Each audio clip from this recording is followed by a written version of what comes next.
Curi ni tak nanti ambil barang orang. Curi hak orang pun kita curi dah. Hak sepatutnya bukan hak kita. Kita nak juga, kita paksa juga, kita marah juga ke JPKK, kita marah juga ke Kedung, kita marah juga ke Parlimen. Itu bukan hak kita. Curilah tu. Dah force.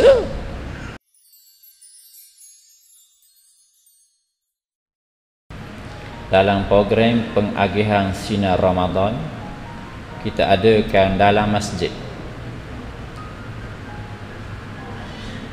Mungkin sebahagian orang faham masjid ni tempat nak semayang je. Hak lain tu kita kena buat di luar masjid. Tapi kita nak beritahu bahawa masjid ni fungsi dia cukup luas.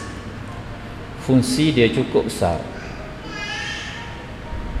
Dan bila kita buat dalam masjid ni, kita ambil kesempatan, ruang, peluang yang kita duduk dalam masjid ini.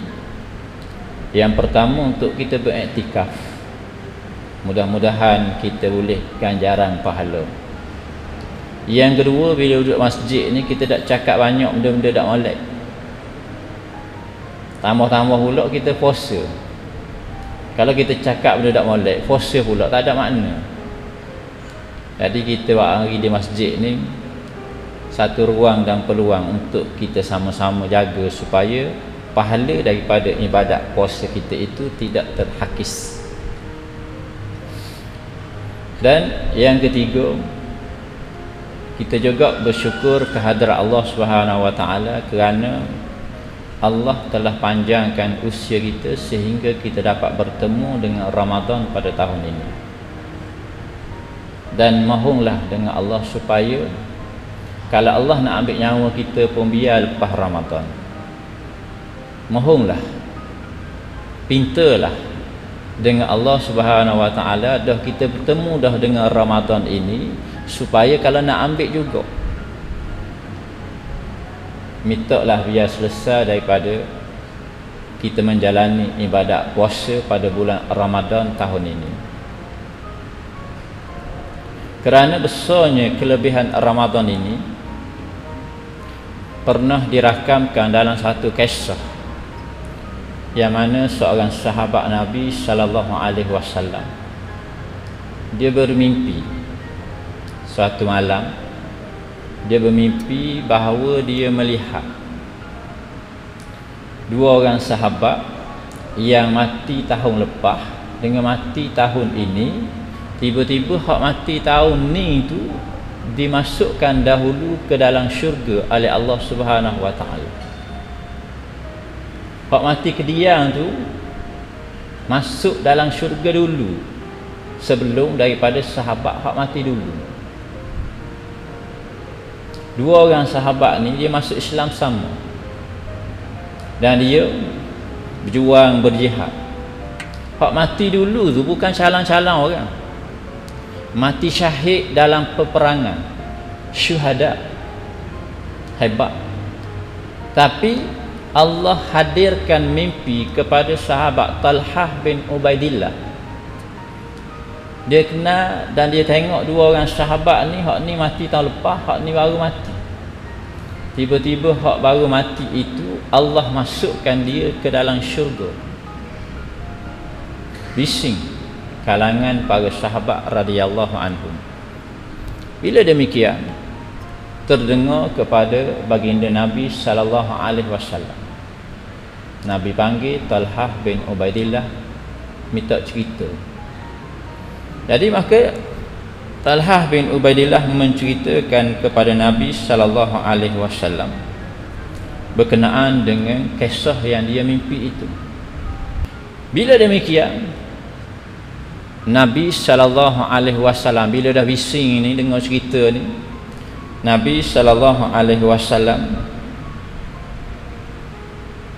bertanya, apakah anda semua, kalian semua rasa hairan? Demes semua ni hairan ke? Wasa hebat dah dia dulu, betul dah hebat. Mati dalam medan perang fi sabilillah, syahid. Tidak. Tiba-tiba hak mati ke dia ni masuk syurga dulu. Nabi pun tanya, hairan ke? Kejut ke? Maka sahabat-sahabat ada ni dengar cerita ni, dia jawab, memanglah kejut Rasulullah. Kejut, dia kata.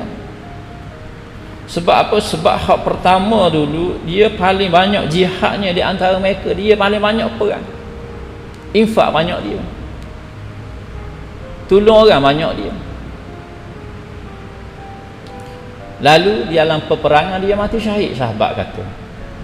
Jadi kami rasa hairan, kami rasa pelik ni, bila mana hak mati kediam, bukan mati syahid pun, tiba-tiba Allah masukkan dia dalam syurga dulu. Maka Rasulullah sallallahu alaihi wasallam bertanya pada sahabat, bukankah yang mati kemudian itu hidup setahun selepas daripada itu? Bukankah hak mati kemudian itu hidup setahun selepas daripada itu?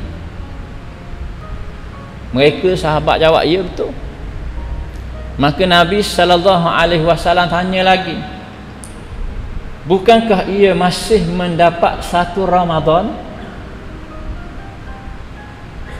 lalu ia berpuasa, melakukan sembahyang itu, melakukan sembahyang ini selama setahun selepas daripada itu? Mereka jawab betul. Lalu Nabi sallallahu alaihi wasallam berkata, maka jarak di antara mereka berdua, yang mati setahun sebelum dengan mati setahun selepas, kata Rasulullah sallallahu alaihi wasallam, lebih jauh jaraknya di antara langit dan bumi. Hadis ini riwayat daripada Imam Ahmad, Ibnu Majah dan Ibnu Hibban dengan sanad yang sahih. Jadi muslimin muslimat tuan-tuan yang dihormati sekalian, saya sebut benda ini untuk diambil perhatian, supaya kita tidak mensia-siakan ruang peluang masa Ramadan yang ada ini untuk kita raih sebanyak-banyaknya ganjaran-ganjaran yang dijanjikan oleh Allah. 2 bulan dah kita doa ni, nak temu dengan Ramadan ni 2 bulan dah. Allahumma barik lana fi Rajab wa Sya'ban wa ballighna Ramadan. Ya Allah, berkatilah kami dalam bulan Rajab, bulan Sya'ban, 2 bulan sebelum. Wa ballighna Ramadan, dan pertemukanlah kami dengan Ramadan. Tiba-tiba Allah panjangkan usia kita, Allah pertemukan kita dengan Ramadan, kita buat tak tahu je.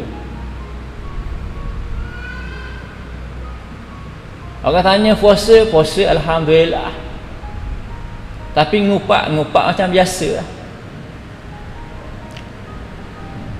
Orang tanya puasa dak hari ni, puasa alhamdulillah, tapi curi hak orang, curi macam biasa je. Curi ni tak nanti ambil barang orang, curi hak orang pun kita curi dah. Hak sepatutnya bukan hak kita, kita nak juga, kita paksa juga, kita marah juga ke JPKK, kita marah ke Kedung, kita marah ke Parlimen, itu bukan hak kita, curilah tu. Dah puasa.